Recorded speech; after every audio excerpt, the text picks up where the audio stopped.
ರೇಣುಕಾಚಾರ್ಯ ಅವರು ಮತ್ತು ರಾಜಕೀಯ ಕಾರ್ಯದರ್ಶಿಗಳು ಆಗಿರುವ ಅವರಿಗೆ ಕಾಲೇಜಿನ ಪರವಾಗಿ ಸಿಡಿಸಿಯ ಪರವಾಗಿ ವಿದ್ಯಾರ್ಥಿಗಳ ಪರವಾಗಿ ಮಾಲೆಯನ್ನು ಅರ್ಪಿಸುವುದರ ಮೂಲಕ ತುಂಬು ಹೃದಯದ ಸ್ವಾಗತವನ್ನು ಕೋರುತ್ತಾ ಇದ್ದೇನೆ.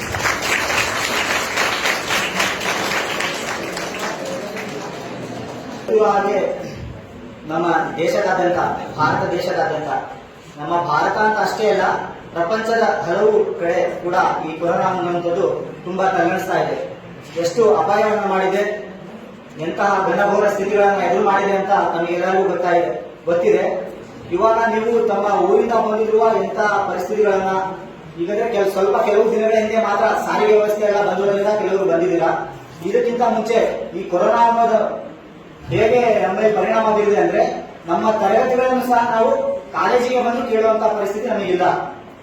ಇಂಥ ಸಂದರ್ಭದಲ್ಲಿ ನಮಗೆ ನಮ್ಮ ಕರ್ನಾಟಕ ಸರ್ಕಾರ ಪ್ರತಿಯೊಬ್ಬ ವಿದ್ಯಾರ್ಥಿಗೂ ತಮ್ಮ ತರಗತಿಗಳನ್ನ ಕೇಳಲಿಕ್ಕೆ ಓದಲಿಕ್ಕೆ ಎಲ್ಲರಿಗೂ ಸಹಕಾರ ಆಗಲಿ ಅಂತ ಆ ನಿಟ್ಟಿನಿಂದ ಎಲ್ಲರಿಗೂ ಪ್ರತಿಯೊಬ್ಬರಿಗೂ ಟ್ಯಾಬ್ಲೆಟ್ಗಳನ್ನ ವಿತರಣೆ ಮಾಡುವಂತಹ ಒಂದು ಕಾರ್ಯಕ್ರಮವನ್ನು ಹಮ್ಮಿಕೊಂಡಿದೆ.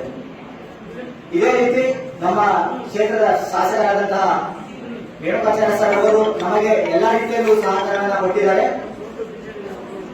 ಕೊರೋನಾ ಅಂದ ತಕ್ಷಣ ನಮಗೆ ನೆನಪಾಗೋದು, ಕೊರೋನಾ ಬಂದ ತಕ್ಷಣ ನಮಗೆ ಬೇಕಾಗಿರೋದು ಲಸಿಕೆ. ಯಾಕಂದ್ರೆ ನಮ್ಮ ಜೀವ ರಕ್ಷಣೆ ಆಗಬೇಕು. ಜೀವ ರಕ್ಷಣೆ ಆಗಬೇಕಂದ್ರೆ ನಮಗೆ ಬೇಕಾಗಿರೋದು ಅದಕ್ಕೆ ಔಷಧಿ. ಯಾವುದೇ ಕಾಯಿಲೆ ಬಂದರೂ ನಾವು ಔಷಧಿ ಹುಡುಕ್ತೀವಿ. ಹಾಗಾಗಿ ಕೊರೋನಾ ಅನ್ನೋ ಕಾಯಿಲೆಗೆ ಔಷಧಿ ಇರೋದು ಇವಾಗ ಕೋವ್ಯಾಕ್ಸಿನ್ ಮತ್ತೆ ಕೋವಿಶೀಲ್ಡ್ ಅಂತ ನಮಗೆ ಮಾಡಿದ್ದಾರೆ. ಅದೇ ರೀತಿ ಈಗ ಪ್ರಸ್ತುತ ನಮಗೆ ನಮ್ಮ ಕಾಲೇಜಿನಲ್ಲಿ ಅಂತ ಅಲ್ಲ, ಎಲ್ಲಾ ಕಡೆಯೂ ವಿದ್ಯಾರ್ಥಿಗಳಿಗೆ ಲಸಿಕೆ ಜೀವರಕ್ಷಕವನ್ನ ನೀಡ್ತಾ ಇದ್ದಾರೆ. ಅದೇ ರೀತಿ ನಮ್ಮ ಕಾಲೇಜಿಗೆ ಮತ್ತೆ ನಮ್ಮ ತಾಲೂಕಿನ ಎಲ್ಲಾ ಕಡೆ ಕೂಡ ಎಲ್ಲ ವಿದ್ಯಾರ್ಥಿಗಳು, ನಮ್ಮ ಕಾಲೇಜಿನಲ್ಲಿರುವಂತಹ 450 ವಿದ್ಯಾರ್ಥಿಗಳಿಗೂ ಕೊರೋನಾ ಲಸಿಕೆ ಒದಗಿಸಿದ್ದಾರೆ. ಇಂತಹ ಎಲ್ಲಾ ಕಾರ್ಯಗಳಲ್ಲೂ ನಮಗೆ ಸಹಕಾರವಾಗಿರುವಂತಹ ನಮ್ಮ ಶಾಸಕರಿಗೆ ಧನ್ಯವಾದಗಳನ್ನ ಹೇಳ್ತಾ ಇದ್ದೇನೆ. ಹಾಗೆಯೇ ಪ್ರಸ್ತುತ ಈ ಕಾರ್ಯಕ್ರಮ ಆಗ್ತಾ ಇರುವಂತಹ ಟ್ಯಾಬ್ ಬಗ್ಗೆ, ಈ ಕೊಡ್ತಾ ಇರುವಂತಹ ಟ್ಯಾಬ್ಲೆಟ್ಗಳನ್ನ ನಿಮಗೆ ತರಗತಿಗಳನ್ನ ಕೇಳಲಿಕ್ಕೆ ಕೊಡ್ತಾರೆ. ಯಾವ್ದಾದ್ರು ಒಂದು ಕಾಲೇಜ್ ಇದ್ರೆ ಅದು ಕರ್ನಾಟಕದಲ್ಲಿ ನ್ಯಾಮತಿ ಕಾಲೇಜ್ ಅನ್ನುವಂಥದ್ದು. ಇದಕ್ಕೆಲ್ಲ ಕಾರಣಕರ್ತರು ನಮ್ಮ ಹೊನ್ನಾಳಿ ವಿಧಾನಸಭಾ ಮತಕ್ಷೇತ್ರದ ಜನಪ್ರಿಯ ಶಾಸಕರು ಹಾಗೂ ಮುಖ್ಯಮಂತ್ರಿಗಳ ಕಾರ್ಯದರ್ಶಿಗಳು ಮತ್ತು ಕಾಲೇಜು ಅಭಿವೃದ್ಧಿ ಸಮಿತಿಯ ಸದಸ್ಯರಾಗಿರ್ತಕ್ಕಂತಹ ಶ್ರೀ MP ರೇಣುಕಾಚಾರ್ಯ ಸರ್ ಅವರಿಗೆ ಎಷ್ಟು ಕಾಲೇಜ್ ಇದೆ ಅಂದ್ರೆ ರಾತ್ರಿ 9:30 ಫೋನ್ ಮಾಡಿ ನಾವು 400 ವ್ಯಾಕ್ಸಿನ್ಸ್, ನೀವು 400 ಸ್ಟೂಡೆಂಟ್ಸ್ ಇದ್ದಾರೆ, 400 ವೈರಸ್ ನಿಮಗೆ ವ್ಯಾಕ್ಸಿನ್ ಕೊಡ್ತೀವಿ, ಡೋಸ್ ಬರ್ತಿದೆ, ನೀವೆಲ್ಲರೂ ಇಮಿಡಿಯೇಟ್ ಕಳಿಸಬೇಕು. ಇಡೀ ಕರ್ನಾಟಕದಲ್ಲಿ ಅವರು ತಮ್ಮ ಮತಕ್ಷೇತ್ರದ ಬಗ್ಗೆ, ತಮ್ಮ ಶಿಕ್ಷಣದ ಬಗ್ಗೆ ಒಂದಿಷ್ಟು ಗೌರವ, ತಮ್ಮ ಮತಕ್ಷೇತ್ರದಲ್ಲಿರುವಂತಹ ಯುವಕ ಯುವತಿಯರ ಬಗ್ಗೆ ಎಷ್ಟು ಗೌರವ ಇದೆ. ರಾತ್ರಿ 12 ಗಂಟೆಗೆ ಫೋನ್ ಮಾಡಿದ್ರು ರಿಸೀವ್ ಮಾಡಿ ಸ್ಪಂದಿಸುವಂತ ಮನಸ್ಥಿತಿ ಇದೆಲ್ಲ. ಅಂತಹ ಜನಪ್ರಿಯ ಶಾಸಕರನ್ನು ಪಡೆದಿರ್ತಕ್ಕಂತಹ ನಾವುಗಳು ಧನ್ಯರು. ಅವರಿಗೆ ಈ ಒಂದು ಸಮಾರಂಭದ ಮೂಲಕ ತುಂಬಾ ಧನ್ಯವಾದಗಳನ್ನ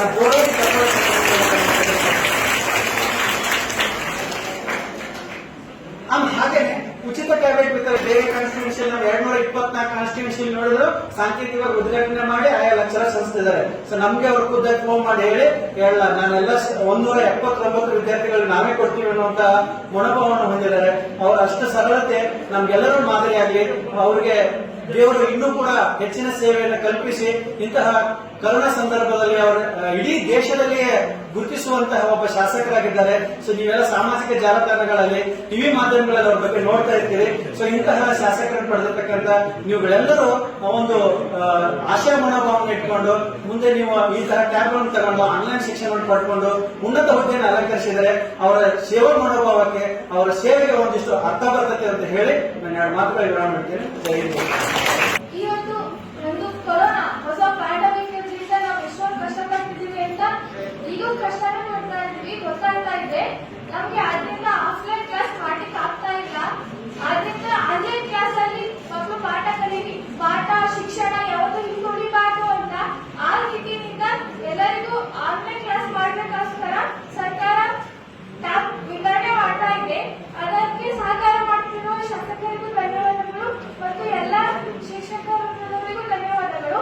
ಇದೇ ರೀತಿ ನೆಕ್ಸ್ಟ್ ಬರುವ ಎಲ್ಲ ಪದವಿ ಪ್ರಥಮ ದರ್ಜೆ ಅವರಿಗೂ, ಪ್ರಥಮ PUC ಪ್ರಥಮ ಮತ್ತು ಗ್ರೇಡ್ ಕಾಲೇಜಿನ ಎಲ್ಲರಿಗೂ ಇದೇ ರೀತಿ ಟ್ಯಾಬ್ ಕೊಡಬೇಕು ಅಂತ ಕೇಳ್ಕೊಳ್ತಾ ಇದ್ದೀನಿ.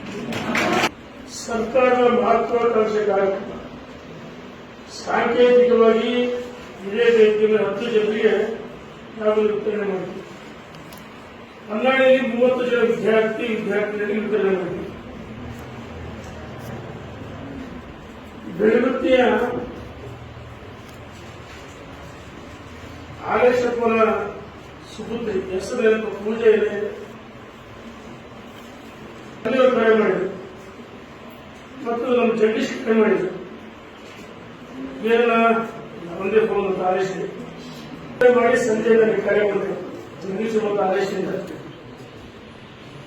ಏನ 10 ಜನ ವಿದ್ಯಾರ್ಥಿಗಳಿಗೆ ಕ್ಯಾಬ್ ಕೊಡಿ, ನನ್ನ ಮಗಳು ನಿಮ್ಮ ಕೈಯಿಂದ ಕೊಡಬೇಕಂತ. ನಾನು ಆ ಸಂದರ್ಭದಲ್ಲಿ ನಮ್ಮ STMC ಸದಸ್ಯರು ಕರೆ ಮಾಡಿದೆ. ನನಗೂ ಎಲ್ಲ ಒಂದು ಜ್ಞಾನೋದಯ ಆಗಿದೆ. ಅಂದರೆ ಈ ಕೊರೋನಾ ಈಗಾಗಲೇ ವಿದ್ಯಾರ್ಥಿಗಳು ಹೇಳಿದ್ರು, ಉಪನ್ಯಾಸಕರು ಹೇಳಿದ್ರು, ಅದ್ರ ಮಧ್ಯೆನೇ ನಾವು ವಾಸ ಮಾಡ್ತೇವೆ. ವಾಸ್ತವ ಮುಗಿಬಿಟ್ಟಿದೆ. ದಿನ ಬೆಳಗ್ಗೆಯಿಂದ ನನ್ನ ದಿನಚರಿ ಪ್ರಾರಂಭವಾದರೆ ನನ್ನ ಕೋವಿಡ್ ಇದೆ, ಸೋಂಕಿದ್ರು ಅಂತ ಕರೆಯಲ್ಲ, ರೋಗಿಗಳು ಅಂತ ಕರೆಯಲ್ಲ, ನಮ್ಮ ಕುಟುಂಬ ಸದಸ್ಯರು ಹೊನ್ನಾಳಿಗೆ ಅಂತ ಕುಟುಂಬ ಸದಸ್ಯರು ಬೆಳಗ್ಗೆ 6:30ಗೆ ಯೋಗಾಸನವನ್ನ ಪ್ರಾರಂಭ ಮಾಡಿ ಪ್ರಾಣಾಯಾಮ ಧ್ಯಾನ ಅವ್ರಿಗೆ ಕಷಾಯ ಕೊಟ್ಟು ಉಪಹಾರ ಕೊಟ್ಟು ಮತ್ತು ಹೊನ್ನಾಳಿ ಜಾತಿ ಅವಳಿ ತಾಲೂಕಿನ ಎಲ್ಲಿ ಎಲ್ಲ ಕಡೆ ಲಸಿಕೆ ಕೊಟ್ಟು ಅಲ್ಲಿ ಭೇಟಿ ಕೊಟ್ಟು ಮಧ್ಯಾಹ್ನ ಕರೆಕ್ಟ್ ಅವ್ರಿಗೆ ಊಟ ಬಡಿಸಿ ಸಹಿ ಕೊಡ್ತೀವಿ. ಸಂಜೆ 6:30 ಗಂಟೆ ಅವ್ರಿಗೆ ಮನರಂಜನೆ ಕೊಡ್ತೀವಿ. ರಾತ್ರಿ ಊಟ ಬಡಿಸ್ತೀವಿ. ಒಂದು ರೀತಿ ಅವ್ರ ಮಧ್ಯಾಹ್ನ ವಾಸ್ತವ ಮಾಡಿದ್ವಿ. ಕೋವಿಡ್ ಅಂದ್ರೆ ಮೊದಲನೇ ಅಲೆ ಮತ್ತು ಈ ಸಂದರ್ಭದಲ್ಲಿ ನೋಡಿದ್ವಿ. ಒಬ್ಬ ವ್ಯಕ್ತಿಗೆ ಕೋವಿಡ್-19 ಬಂದಿದೆ ಅಂದ್ರೆ ಬಹುಶಃ ಗಾಬರಿ ಆ ವ್ಯಕ್ತಿಗೆ ಅವಮಾನ ಆಗೋ ರೀತಿಯಲ್ಲಿ ಭಯಭೀತರಾಗಿ ಓಡ್ತಾ ಇದ್ರು. ಕುಟುಂಬ ಸದಸ್ಯರು ಅವರ ಅಭಿಮಾನ ಇರುತ್ತೆ, ಪ್ರೀತಿ ಇರುತ್ತೆ, ತಂದೆ ತಾಯಿಗೆ, ಮಕ್ಕಳಿಗೆ, ಸಹೋದರಿಗಾದ್ರೆ. ಆದ್ರೆ ತಕ್ಷಣಕ್ಕೆ ಅವ್ರನ್ನ ನಿಯಮಗಳು ನಾವು ಪಾಲಿಸಬೇಕು ಹೇಳಿದ್ರು. ಅವರು ಬೇರೆ ಕಡೆ ಇಡಬೇಕು. ಅಥವಾ ಸಾವಾದ್ರೆ ಒಬ್ರು ಮುಖ್ಯ ಒಬ್ರು ನೋಡಲ್ಲ. ಮೊದಲು ನಾವು ಕೋವಿಡ್ ಇಂದ ಯಾರಾದ್ರೂ ಸಾವಾದ್ರೆ PPE ಕಿಟ್ ಹಾಕಿ ಪ್ಯಾಕ್ ಮಾಡಿ ಕುಟುಂಬ ಸದಸ್ಯರು ಮುಖ ತೋರಿಸ್ತಿರಲಿಲ್ಲ. ಸುರೇಶ್ ಅಂಗಡಿ ಕೇಂದ್ರ ಸಚಿವರಾಗಿದ್ದ ಸಾವಾಯಿತು. ಅದು ಕಾರಣ ಇದೆ. ಎಲ್ಲ ಒಂದ್ ಕಡೆ ಮಾಸ್ಕ್ ಸರಿಯಾದ ರೀತಿ ಧರಿಸಲಿಲ್ಲ. ತಾಯಿಗೆ ನಮಸ್ಕಾರ ಮಾಡಿ ಡೆಲ್ಲಿಗೆ ಹೋದ್ರು. ನಾನು ದಿಲ್ಲಿಗೆ ಹೋಗ್ಬಿಡ್ತೀನಿ ನಮ್ಮ ಅಂತ. ದಿಲ್ಲಿಯಿಂದ ಶವದ ತರಕಾಗಿಲ್ಲ. ಆನ್ಲೈನ್ ಅಲ್ಲೇ ಮುಖ ತೋರಿಸಿದ ತಾಯಿಗೆ ಕೇಂದ್ರ ಸರ್ಕಾರ ಅವರಿಗೆ ಜೊತೆಗಿತ್ತು, ಪ್ರಧಾನಮಂತ್ರಿಗಳು, ಸಚಿವರು, ಹಿರಿಯ ಸಚಿವರು. ಇಂಥ ಪರಿಸ್ಥಿತಿಯಲ್ಲಿ ನಾವು ನೋಡಿದ್ವಿ. ಮೊದಲನೇ ಕಳೆದ ವರ್ಷ ಮುಕ್ತ ಆಯಿತು. ಪ್ರತಿಯೊಂದು ಭೇಟಿ ಕೊಟ್ಟು ಓಡಾಟ ಮಾಡಿದ್ವಿ. ನಾವು ನಮ್ಮೆಲ್ಲ ಕುಟುಂಬ ಸದಸ್ಯರು, ನಮ್ಮ ಕಾರ್ಯಕರ್ತರು, ಮುಖಂಡರು, ಸಂಘ ಪರಿವಾರದವರು, ಪ್ರತಿಯೊಬ್ಬರು ಸಾಮಾಜಿಕ ಜವಾಬ್ದಾರಿ, ಪ್ರತಿಯೊಬ್ಬರು ನಮ್ಮನ್ನು ನಾವು ಅಲ್ಲಿ ತೊಡಗಿಸ್ಕೊಂಡಿದ್ವಿ. ಮೊದಲನೇ ಅಲೆ ಮುಕ್ತಾಯ ಆಯಿತು. ಎರಡನೇ ಅಲೆ ಮತ್ತೆ ಮಾರ್ಚಿಂದ ಪ್ರಾರಂಭ ಆಯಿತು. ನಮ್ಮೆಲ್ಲರ ನೆಚ್ಚಿನ ಪ್ರಧಾನಮಂತ್ರಿಗಳು ನರೇಂದ್ರ ಮೋದಿಜಿಯವರು ಆ ಸಂದರ್ಭದಲ್ಲಿ ಅನೇಕ ನಿಯಮಗಳನ್ನು ಪಾಲಿಸುವ ಸೂಚನೆ ಕೊಟ್ಟು ಪಾಲಿಸಿದ್ದಾರೆ.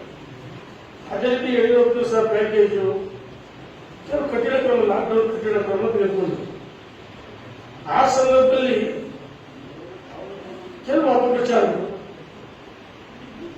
ಮೋದಿಯವರು ಯಡಿಯೂರಪ್ಪ ಕೈ ವಿನಂತಿ ಮಾಡಿ ಲಸಿಕೆ ಹಾಕಿಸಿದ್ದೇವೆ. ಹಳ್ಳಿಯಿಂದ ಸಾಮಾಜಿಕ ಜಾಲತಾಣಗಳಲ್ಲಿ ನಾವು ಕರೆ ಕೊಟ್ವಿ. ಮನೆ ಬಾಗಿಲಿಗೆ ಲಸಿಕೆ ಹಾಕಿಸೋದಕ್ಕೆ ಕಳಿಸಿಕೊಟ್ವಿ. ಅಪಪ್ರಚಾರದ ಮಧ್ಯೆ ಎಲ್ಲ ಒಂದ್ ಕಡೆ ಲಸಿಕೆ ಕಾರ್ಯಕ್ರಮ ವಿಳಂಬ ಆಯಿತು. ಒಂದು ಪ್ರಾಯ ಒಪ್ಪಂದ 10 2-3 ಕೊಟ್ಟರೆ 7 ವೇಸ್ಟ್ ಆಗುತ್ತೆ. ಆ 7 ವೇಸ್ಟ್ ಆಗಿದ್ದು ಇದು ಪ್ರತಿಯೊಬ್ಬ ಭಾರತೀಯರಿಗೆ ನಷ್ಟ ಆಯಿತು. ಕಾರಣ ಸರ್ಕಾರ ವೈಫಲ್ಯ ಅಲ್ಲ, ಬಂದಂತೆ ಕೊಳ್ಳೇಬೇಕಾಯ್ತು. ಕೆಲವು ಅಪಪ್ರಚಾರದಿಂದ ಹಿನ್ನಡೆ. ನಾನು ಪಾರ್ಟಿ ಪಕ್ಷ ಖಂಡಿತ ಮಾತಾಡುತ್ತೇನೆ, ಪಕ್ಷ ಮಾತಾಡ. ಇದಕ್ಕೆ ಕಾರಣ ಬಹುಶಃ ನಿಮ್ಗೆ ಅರ್ಥ ಮಾಡ್ಕೊಳ್ಳೋ ಮನಸ್ಥಿತಿ ಅಂತ ನಾನು ಅರ್ಥ ಮಾಡ್ಕೊಂಡಿದ್ದೀನಿ. ನಂತರ ಬೇಡಿಕೆ ಜಾಸ್ತಿ ಆಯಿತು. ಪ್ರಧಾನಮಂತ್ರಿಗಳು ಕೈ ಮುಗಿದು ಪ್ರತಿಯೊಬ್ಬರು ಲಸಿಕೆ ಪಡೆದಿ. ಅದೇ ದಿನ ಮುಖ್ಯಮಂತ್ರಿಗಳು ಕರ್ನಾಟಕ ಸರ್ಕಾರ ಆನಂದ ಬಿಡುಗಡೆ ಮಾಡಿ ಉಚಿತವಾಗಿ ಕೊಡಬೇಕು ತೀರ್ಮಾನ ಮಾಡಿ ಪ್ರತಿ ಹಳ್ಳಿಯಲ್ಲಿ ಲಸಿಕೆ ಕಳಿಸ್ಬಿಟ್ರೆ ಬಹಳಷ್ಟು ವ್ಯತ್ಯಯ. ಇದು ಸರ್ಕಾರದ ಆದಾಯಕ್ಕೆ ಇಷ್ಟ. ಎರಡನೇ ಏಪ್ರಿಲ್ ಮಾರ್ಚ್ ತಿಂಗಳಿಂದ ಪ್ರಾರಂಭ ಆಯಿತು. ಮೊದಲನೇದಲ್ಲಿ ಕರೋನಾ ವೈರಸ್ ಲಸಿಕೆ 1-2 ಡೋಸ್ ಕೊಟ್ಟಿದ್ರು. ಆ 2 ಡೋಸ್ ತಗೊಂಡಂತವ್ರು ಇವತ್ತು ಎಲ್ಲರಿಗೂ ಟ್ರೀಟ್ಮೆಂಟ್ ಕೊಡ್ತಾರೆ. ಮೊದಲು ಟ್ರೀಟ್ಮೆಂಟ್ ಕೊಡೋಕೆ ಭಯ ಬೀಳ್ತಿದ್ರು. ಈಗ ಪಿಪಿಗಳ ಮಾಸ್ಕ್ ಹಾಕಂದ್ರೆ ಕೈಗೆ ಗ್ಲೌಸ್ ಹಾಕಿದ್ದು ಟ್ರೀಟ್ಮೆಂಟ್ ಕೊಡ್ತಾರೆ. ಅಂದ್ರೆ ರೋಗ ನಿರೋಧಕ ಶಕ್ತಿ ಹೆಚ್ಚಾಗುತ್ತೆ. ನಿಮ್ಗೆಲ್ಲ ಗೊತ್ತಿದೆ, ಓದಿದೆ. ಅದರಿಂದ ಅವರು ಟ್ರೀಟ್ಮೆಂಟ್ ಕೊಡ್ತಾರೆ. ನಂತರ 65 ವರ್ಷ 40 ವರ್ಷ 45 ವರ್ಷ ಮೇಲ್ಪಟ್ಟದ್ರು ಫ್ರಂಟ್ ಲೈನ್ ವರ್ಕರ್ಸ್ಗೆ ಈ ರೀತಿ ಪ್ರತಿಯೊಬ್ಬರು ನಾವು ಲಸಿಕೆ ಕೊಟ್ಟಿದ್ವಿ. ನಂತರ 18 ವರ್ಷ ಮೇಲ್ಪಟ್ಟವರಿಗೆ ಜೂನ್ 21ರಿಂದ ಪ್ರಾರಂಭ ಮಾಡಿದ್ವಿ. ವಿದ್ಯಾರ್ಥಿಗಳಿಗೆ ಕೊಡಬೇಕಂತ ಹೇಳಿ ಆಲೋಚನೆ ಮಾಡಿ ಬಂದಂತ ಲಸಿಕೆಯನ್ನು ಇಲ್ಲಿ 400 ಮನ್ನಾಳಿಗೆ 600 ನಂತರ ಖಾಸಗಿ ಕಾಲೇಜುಗಳಿಗೆ ಕೊಟ್ಟಿದ್ವಿ. ಲಸಿಕೆ ಮಾತ್ರ ಅವೆಲ್ಲ ವಿದ್ಯಾರ್ಥಿ ಗೊತ್ತಿದೆ. ಪ್ರತಿಯೊಬ್ಬರು ಲಸಿಕೆ ಬೇಕಂತ ಕೇಳಿದ್ರೆ ಈ ಬೆಳಗಿನ ನಾನು ಸೊರಟೂರು, ಕೆಂಚಕೊಪ್ಪ, ಆರಂಡಿ, ಸುರಲ್ಲಿಗೆ ಹೋಗಿ ಲಸಿಕೆ ಕೇಂದ್ರ ಭೇಟಿ ಕೊಟ್ಟು ಇಲ್ಲಿ ನ್ಯಾಪ್ತಿಲಿ ಕರ್ನಾಟಕ ಉದ್ದೇಶ ಶಾಲೆಗೆ ಭೇಟಿ ಕೊಟ್ಟು ಇಲ್ಲಿ ಬಂದಿದ್ದೆ. ಇಲ್ಲಿಂದ ಮನ್ನಾಳಿಗೆ ಹೋಗಬೇಕಾಗಿದೆ. ಅಲ್ಲಿ ಕ್ಯಾಬ್ ಇದ್ದಂತೆ. ಇವತ್ತು ಆನ್ಲೈನ್ ತರಗತಿಗಳು, ಯಾಕಂದ್ರೆ ತರಗತಿಗಳು ನಡೆಯೋದೇ ಕಷ್ಟ. ಒಬ್ರು ಮುಖ ಒಬ್ರು ನೋಡೋಕೆ ಕಷ್ಟ ಇದ್ದಾಗ ಅನಿವಾರ್ಯವಾಗಿ ಆನ್ಲೈನ್ ಕ್ಲಾಸ್ ತರಗತಿ ಪ್ರಾರಂಭ. ಎಷ್ಟೋ ಕಡೆ ನೆಟ್ ಸಿಗಲ್ಲ, ಅದು ಅನಿವಾರ್ಯತೆ ಇದೆ. ಮೊದಲೆಲ್ಲ ಯಾವ ರೀತಿ ನಮಗೆ ನಮ್ಮ ಮೇಸ್ಟ್ರು ನಾವು ಪಾಟಿ ಪೆನ್ಸಿಲ್ ಬರ್ತೀವಿ, ಅದಕ್ಕಿಂತ ಮುಂಚೆ ಬೇರೆ ಬರ್ತೀವಿ ಕೇಳಿ ಗೋಡೆ ಬರಹ ಅದ್ರ ಮೇಲೆ ಬೋರ್ಡ್ ಕಪ್ಪು ಅಲ್ಲಿಗೆ ಮೇಲೆ ಬರ್ತಾ ಇದ್ರು. ಈಗ ಯಾರ ಪಾಟಿ ಪೆನ್ಸಿಲ್ ತಗೊಂಡಿಲ್ಲ ಗಿಡಮ್ಮ ತಗೊಂಡ ಈಗ ಗಿಡಮ್ಮ ಗಿಡಮ್ಮ ಪೆನ್ನು ತಾಯಿ ಕಡಿಮೆ ಸ್ಮಾರ್ಟ್ ಫೋನ್ ಹೌದಾನೆ. ಇದು ಅನಿವಾರ್ಯತೆ ಆಗ್ಬಿಡಿ. ಏನು ಮಾಡೋಕ್ಕಾಗ. ಎಷ್ಟು ಪೂರಕವಾಗಿದೆ ಅಷ್ಟೇ ಮಾರಕವಾಗಿದೆ. ಈ ಟ್ಯಾಬ್ ವಿತರಣೆ ಮಾಡ್ತೀವಿ ಪ್ರತಿಯೊಂದಲ್ಲೂ. ಒಂದ್ ಕಡೆ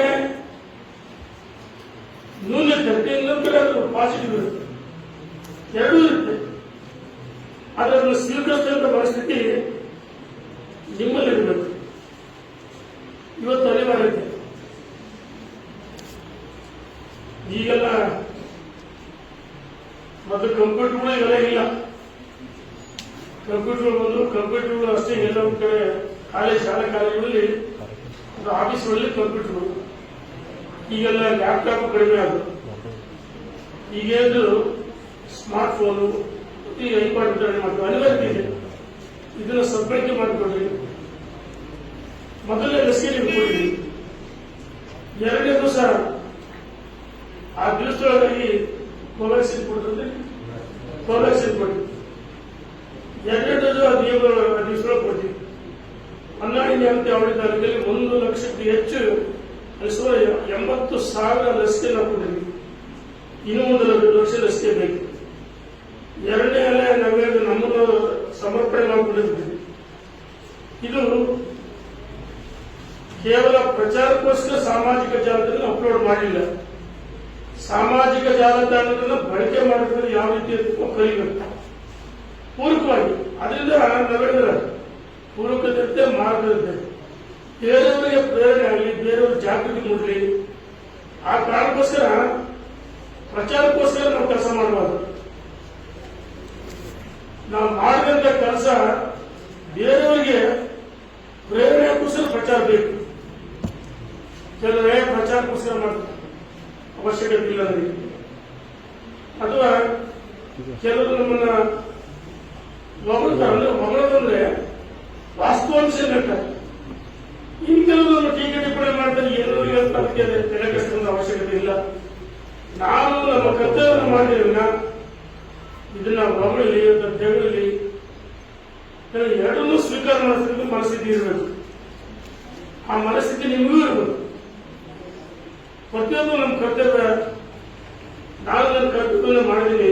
ಕೋವಿಡ್ ಸೆಂಟರ್ಗೆ ವಾಸ್ತವ ಮಾಡಿ, ಯಾಕಂದ್ರೆ ಅಲ್ಲಿ ಸಮಸ್ಯೆ ಸರಿಪಡಿಸಬೇಕು, ಅಲ್ಲಿ ಪರಿಸ್ಥಿತಿ ಏನು.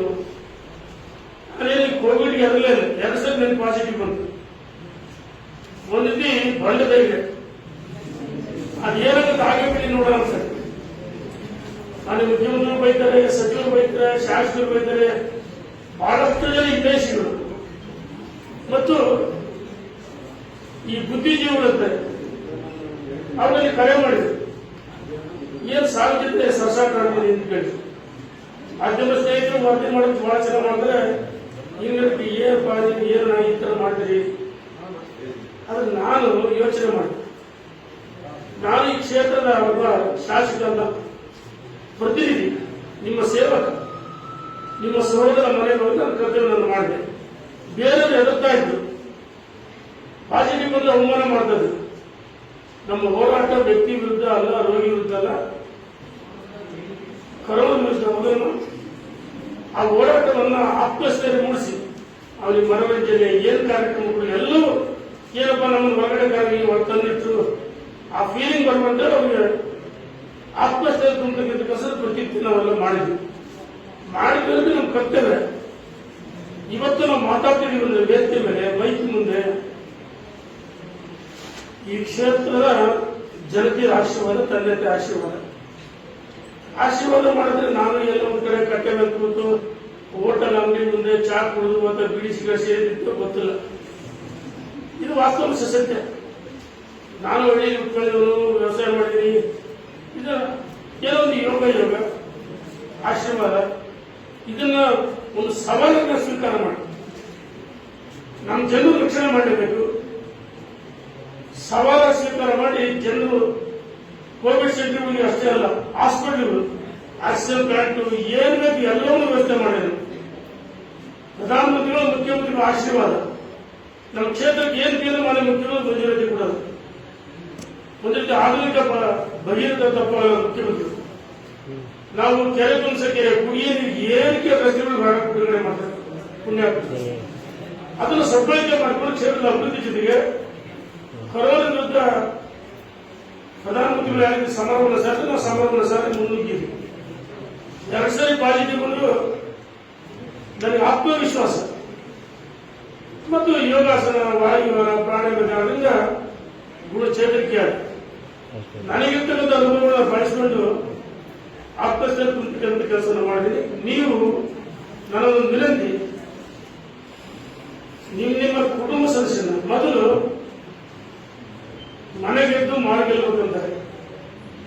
ನಿಮ್ಮ ಕುಟುಂಬ ಸದಸ್ಯರ ನಿಮ್ಮನ್ನು ರಕ್ಷಣೆ ಮಾಡಬೇಕು, ಕುಟುಂಬ ಸದಸ್ಯ ರಕ್ಷಣೆ ಮಾಡಬೇಕು, ಜಾಗೃತಿ ಮೂಡಿಸಿ.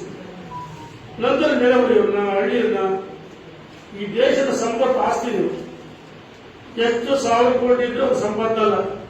ಸಂಪತ್ತು ಯಾವ ರೂಪದಲ್ಲಿ ತರಬಹುದು. ನೀವು ಪಡೆದಂತ ಶಿಕ್ಷಣ ಯಾವತ್ತೂ ನಷ್ಟ ಆಗುತ್ತೆ. ಇದನ್ನು ಬಳಕೆ ಮಾಡಿಕೊಂಡು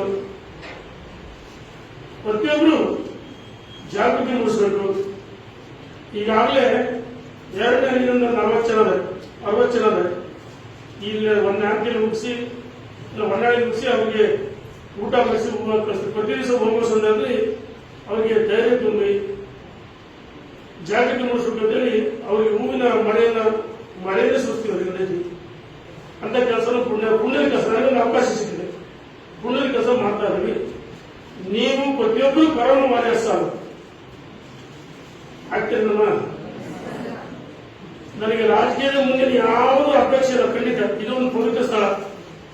ಚುನಾವಣೆಗೋಸ್ಕರ ಓಟಿಗೋಸ್ಕರ ಗಿಮಿಕ್ ಕೊಡ್ತಾರೆ. ಗಿಮಿಕ್ ಮಾಡೋಕೆ ಒಂದು ಫೋಟೋ ಬಿಡಿಸಿದ್ರೆ ಒಂದು ವಿಡಿಯೋ ಹಾಕ್ತಾರೆ, ಅಪ್ಲೋಡ್ ಮಾಡ್ತಾರೆ, ಪೇಪರ್ ಕೊಡ್ತಾರೆ, ಟಿವಿ ಕೊಡ್ತಾರೆ.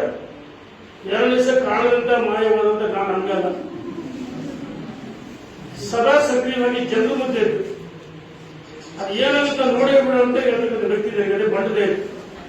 ಆ ರೀತಿ ಒಂದು ವಿಶ್ವಾಸ ನನಗಿದೆ. ನಮ್ಮ ಜನರ ರಕ್ಷಣೆ ಮಾಡಬೇಕು. ನಾನೇ ದೂರ ಹೋದ್ರೆ ಯಾರು ಬರ್ತಾರೆ? ಅದಕ್ಕೋಸ್ಕರ ಜನರ ಮಧ್ಯೆ ನಿಂತು ಆತ್ಮವಿಶ್ವಾಸ ಮುಗಿಸ್ತಕ್ಕಂಥ ಕೆಲಸ ಮಾಡ್ತೀವಿ. ಪ್ರತಿಯೊಬ್ಬರು ಕರೋನಾ ವಾರಿಯರ್ಸ್ ಆಗಬೇಕು. ಶಿಕ್ಷಣ ಪಡೆದ ಶಿಕ್ಷಣ ಬೇರೆಯವರಿಗೆ ದಾರಿ ಎರಿಬೇಕು. ಇವತ್ತೇನು ನಮ್ಗೆ ರೆಕಾರ್ಡ್ ವಿತರಣೆ ಮಾಡ್ತೀವಿ, ಸದ್ಬಳಕೆ ಮಾಡಿಕೊಡ್ರಿ. ಈಗಾಗಲೇ 3ನೇ ಅಲೆ ಪ್ರಾರಂಭ ಆಗಿದೆ. 2ನೇ ಅಲೆ ಬಂದಂತಂದು ಯಾರು ಉದಾಸೀನ ಮಾಡಬೇಡಿ. ಯುರೋಪ್ ದೇಶದಲ್ಲಿ ನಾವು ಇವತ್ತು ಲಾಕ್ಡೌನ್ ಜಾರಿಗೊಳಿಸಿದ್ವಿ. ಇದನ್ನ ಜನ ದುರುಪಯೋಗ ಮಾಡ್ಕೊಳ್ಬಾರ್ದು. ಪ್ರತಿಯೊಬ್ಬರು ನನ್ನನ್ನು ಸೇರಿ ಯುರೋಪ್ ದೇಶದಲ್ಲಿ ಲಾಕ್ಡೌನ್ ಪ್ರಾರಂಭ ಆಗಿದೆ. ಮಕ್ಕಳನ್ನ ತರಗತಿ ಕಳಿಸ್ತಾ ಇಲ್ಲ. ಮಕ್ಕಳ ಮೇಲೆ ಜಾಸ್ತಿ ಪರಿಣಾಮ ಬೀರುತ್ತೆ ಅಂತ ಹೇಳ್ತಾರೆ. ಅದಕ್ಕೋಸ್ಕರ 3ನೇ ಅಲೆ ತಡೆಯೋದಕ್ಕೆ ನಾವೆಲ್ಲ ಸಿದ್ಧತೆ ಮಾಡ್ಕೊಂಡಿದ್ವಿ. ಆದ್ರೆ ಸಿದ್ಧತೆ ಮಾಡ್ಕೊಂಡಿರ್ತೀವಿ, ಆದ್ರೆ ಸಾವು ಯಾರು ಕೇಳ್ಕೊಳ್ಳಲ್ಲ. ಶ್ವಾಸಕೋಶಕ್ಕೆ ಡ್ಯಾಮೇಜ್ ಆದ್ಮೇಲೆ ಬದುಕಿಸಿ ಚೀಲಾಡ್ತಾರೆ. ಕಣ್ಣಿಗೆ ದಿವಸ ಹಾಸ್ಪಿಟಲ್ 5-6 ಗಂಟೆ ಸಾವು. ಈಗಿದ್ದ ರಾತ್ರಿ ಗಂಟೆಗಿಲ್ಲ. ನನ್ನ ಕಣ್ಣಿಗೆ ಸಾವು ಕೂಡ ಅದು. ಇಂಥ ಕೆಟ್ಟ ಪರಿಸ್ಥಿತಿ ನಾನು ನೋಡಿದ್ದೀನಿ. ಅದಕ್ಕೋಸ್ಕರ ವಿನಂತಿ ಮಾಡ್ತೀನಿ, ಪ್ರತಿಯೊಬ್ಬರು ಕರೋನಾ ವಾರಿಯರ್ಸ್ ಆಗಿ ನಿಮ್ಮನ್ನು ನೀವು ರಕ್ಷಣೆ ಮಾಡಿಕೊಂಡು ಈ ಶಿಕ್ಷಣದ 3 ಅಕ್ಷರ ಮಾತ್ರ ನಿಮಗೆಲ್ಲ ಗೊತ್ತಿದೆ. ನಾನೇನು ಬಹಳ ಕಡೆ ಹೋಗಬೇಕಾಗಿದೆ. ತಾವು ಸದ್ಬಳಕೆ ಮಾಡಿಕೊಂಡು ವಿನಂತಿ ಮಾಡಿ. ಬಹುತೇಕ ಇವತ್ತೆಲ್ಲ ಕೋವಿಡ್ ಸೆಂಟರ್ ಇವತ್ತೆಲ್ಲ ಕಡೆ ಪ್ರತಿ ದಿವಸ ಊಟ ಉಪಹಾರ ಕೊಡ್ತಾ ಇರ್ತೀವಿ ನಾವು. ಕೋವಿಡ್ ಮುಗಿದು ಭಗವಂತರಿಗೆ ಪ್ರಾರ್ಥನೆ ಮಾಡಿ ಇವತ್ತೆಲ್ಲ ಕಡೆ ಹೋಗಿ ಊಟ ಕೊಡ್ತಾರೆ. ತಾವು ಸಹ ಜಾಬ್ ಸ್ವೀಕಾರ ಮಾಡಿ ಊಟ ಮಾಡಿಕೊಂಡು ವಿನಂತಿ ಮಾಡಿ. ಇದು ಒಂದು ಪವಿತ್ರವಾದ ಕಾರ್ಯಕ್ರಮ ಅಂತ ನಾನು ಭಾವಿಸ್ತೀನಿ. ಶಿಕ್ಷಣಕ್ಕೆ ಬಹಳ ಮಹತ್ವ ಇದೆ. ಅದು ಮಹತ್ವ ನಿಮಗೆ ಗೊತ್ತಿದೆ. ಅದನ್ನೆಲ್ಲರಿಗೂ ಗಮನಿಸಿ ನನ್ನ ಮಾತು ಶುಭವಾಗಿ ಧನ್ಯವಾದಗಳು.